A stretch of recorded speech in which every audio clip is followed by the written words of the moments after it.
Swami Chaitanya. Hi, I'm Nikki Listretto. And this is Smokin with Swami. Welcome. So what are we going to talk about today? Well, I think you're going to roll a joint. I'm supposed to roll because a joint it's time for that first joint of the day. We need Uh-huh. our medicine. And boy, doesn't that take you back? How many years have we been smoking cannabis, Swami? I'm almost at 50 years. I think I'm at 48. Well, I think I started in the summer of 1966, or the fall of 1966. Okay. Is that right? No, the spring of 1967. That's when I started smoking. The spring of 67, Yeah. actually, but it wasn't in San Francisco. No, it was at the University of Wisconsin. So then you came out to San Francisco after that in the summer of 67. In the summer of love, yeah. About 4 of us came out from the University of Wisconsin, and in my little blue Volkswagen we drove out, and we landed in San Francisco, and I ended up in a friend's house on Cole and Carl.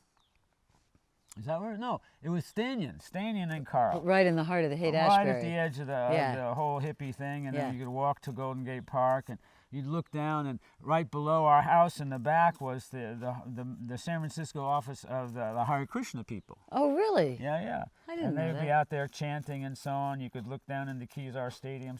But the Haight Street was Wow. just totally mobbed with people. Wait, would you say that was your first introduction to Hinduism? I mean, you probably didn't get it much in New Jersey and in New Wisconsin, Jersey? you know? I Yeah, mean, really. I guess so. But no, there wasn't much Hinduism in the first summer of love for me. Maybe for other people, but it was more about just hanging out and getting stoned. I remember my first introduction to Hinduism, though, kind of off point, but is sitting in that commune on Masonic in the Haight, because we kind of knew each other way back then. And Wait a second. and we knew the whole group of people. We hung out in the same commune. And in that commune, there was a woman named Peggy. Right. And Peggy had a poster on her wall of a bunch of Hindu gods. And I was, what is that? You know, growing up Catholic. You sure it right? wasn't the Jimi Hendrix cover?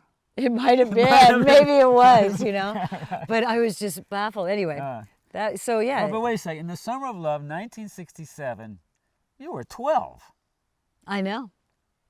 Don't tell me you I were wasn't. going No, over no, to Haight I Street. wasn't. But no, when I was in '67, I was I was 12.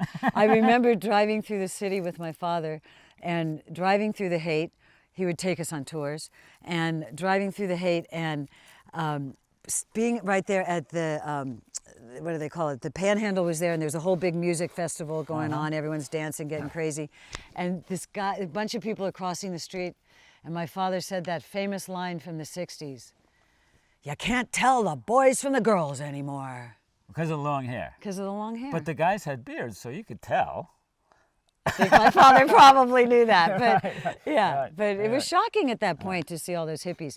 But I knew at 12 I was destined for that lifestyle already. Destined, huh? Destined. I mean, it took me like another 2 years to actually So you were 12. sneak out of the house enough to get there. So if but- you were 12, then I was 24, Yeah. right? So I'm coming out from after, I'm just tired of graduate school, and basically, we just wanted to drop out, at that point. But so we came out to San Francisco, and we just spent the summer tripping around, going down to Big Sur, hanging out in Golden Gate Park, and over in Berkeley, and so on and so forth. But it was really sort of outrageously different. Haight Street people hanging out, sitting on the cars, Right. drinking. What was that, Rainier Ale? They were all drinking in Green Death or something we called it. And Even when I was 12 years old, I saw the newspaper. And it was a fascinating time, having grown up in San Francisco, so been there through the 50s and the conservative days of that. And then all of a sudden, these front page headlines about who are these kids that are taking over our streets. And because it kind of, it wasn't that fast, but it appeared fast. If you had been on the beat scene with the beats in North Beach, you kind of would have been able to follow the progression of how that turned into the hippie scene. But if you were just, my mom and dad, for example, it was like, whoa, what's going on? Who are all these kids and what do they think they're doing? And I was saying the same thing, and I'm thinking, I want to do what they're doing because they look like they're having fun. well, remember that thing in the movie the other day about the producer? So if you can figure out what gets the parents pissed off, then you're going to get the teenagers, right? So that's kind of what happened way back then. But so when I first came out with my other 3 friends from Wisconsin, that was Jerry and Kat and Susan, we ended up, like almost the first or second day we were there was a street fair It wasn't a street fair at the time. It was, they closed Haight Street. And there were like 4 different bands, one at each Right. of the intersections, and the place was mobbed with people. It was like, And these were bands like the Grateful Dead and the yeah, Jefferson yeah. Airplane I mean, and Big Brother, and I and tell you, you know. they didn't do that in New Jersey, you know, No. where I grew up. No. It just wasn't happening, you know.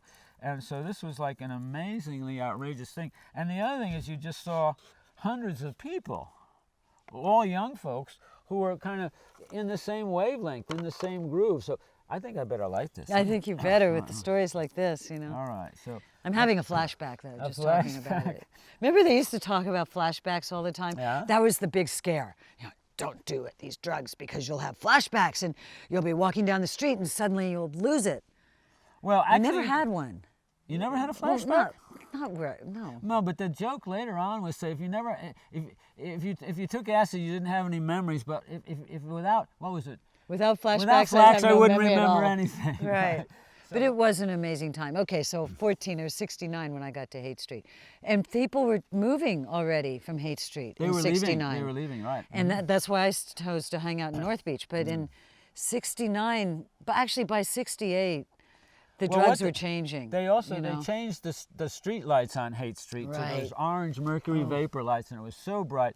And then they also, for a while, they made it one way. to do all this street work, just And to they mess did it all the up, street you work, know. and just to drive the hippies away. But we used to sit on the cars and hang out, and it was really. It was a We scene. took over the streets. It was really interesting. Then we'd walk down to Golden Gate Park and sit up on Hippie. Oh, I haven't passed this yet, have No, I? you haven't.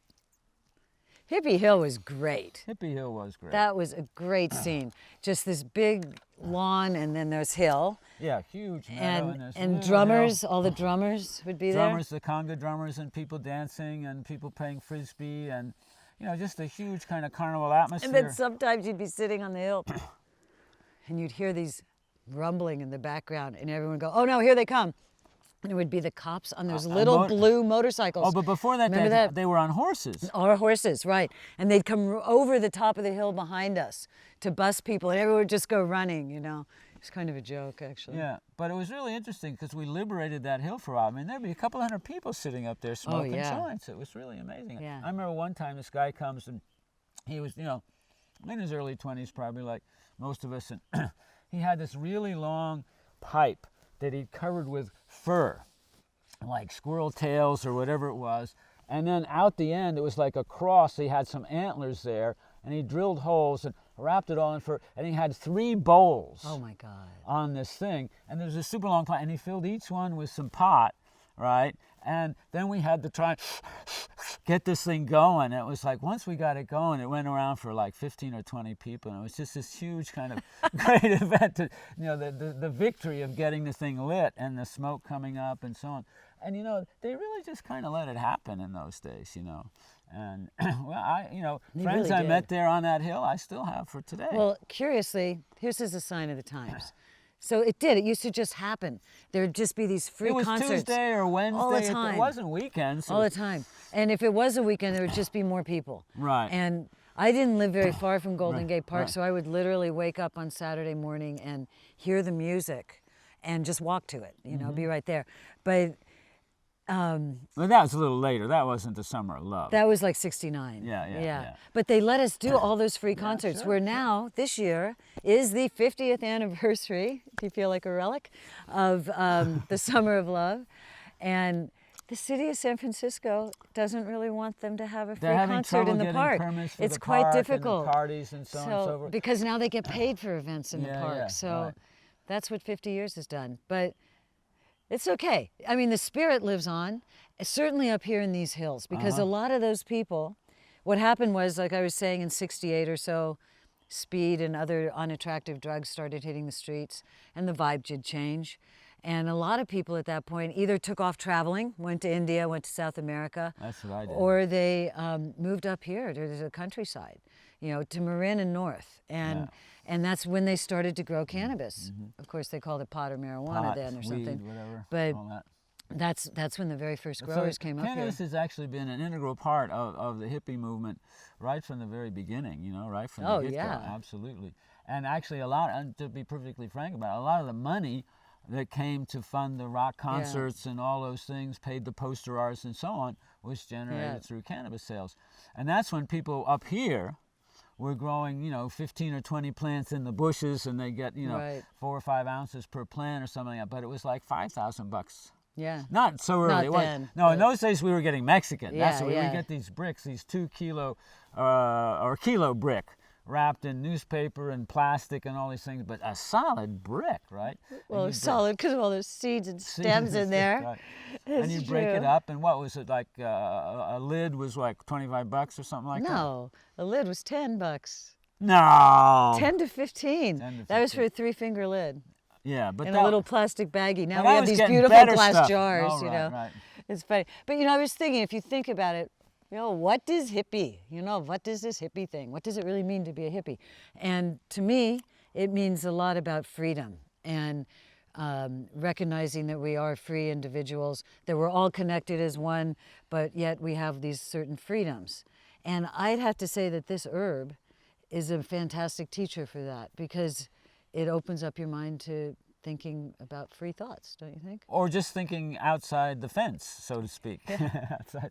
But so when I went to India, for me it was 1970 the first time. But we'd be in India and someone would be sitting, be on the train or something, and they would say, "What is the hippie philosophy?" They've already known about hippie, and so you say, "What is the hippie philosophy?" Well, actually, we had some slogans, right? Well, peace and love. Peace and love. Well, then there was also tune in, turn on, drop out, right? And there was then Love the one you're with. love the one you're with, do your thing. All these things were kind of like Yeah. the hippie philosophy. And then, of course, the real truth of the matter was sex and drugs and rock and roll, right? There was a little bit of that, yeah. There's a little bit of that, right? But, It was a very special free time, though, and to be honest, I feel guilty when 19-year-old kids today want to hear about the hippie days, and it's just never going to quite be like that again. But they have their own But they thing. have their own thing. It's just Right. it's just different. Yeah. Hooking up is what they call it now. It's Yeah, kind we of similar. called it something else. What was it? life. It was just every day. Sleeping together, I think is what we'd call it, or something like that. What did we Getting call it? laid. Getting laid. Getting laid. I think that was it. All right. Yeah. All right, we had all kind of words for it. And you would have been my old man, and I'd be your old lady. That's right. Now we really are. Ah! Oh man. We fulfilled it. Yeah. So we're walking history here. So. Yeah, we are. Mm-hmm. We are. No, it's like we're now like when I was a kid, people would talk about the 1800s, and that's Yeah. So Yeah. I was 24, so I had to get a job, and I went to the employment agency in San Francisco, the government employment agency, and they only had. I had a bachelor's degree. I was a little overqualified for their kind of jobs. But in the end, the only job that seemed like I became a bellboy at a hotel right off of Union Square, the Stratford Hotel. Now, see, there's a plug for the Stratford Hotel. Right? it's still there. It's still there. Right on Powell Street. Yeah. So I was the bellboy there for a while, and it was interesting because this was 1969, 70, and it was a cheap hotel, so a lot of the people coming in were young men, more or less my age, 20, 21, 22, so on, and they were actually on their last night before being shipped out to Vietnam, so they were in San Francisco to party. And like these young, kids, where do I find the hookers, man? Or whatever it was, it's like, well, actually 5 blocks that way is the Tenderloin, I would say. I don't know, but that's where and Or you can get them for free in the hate. right. So I would carry their duffel bag up to the room, and they might give me 25 cents or something like that.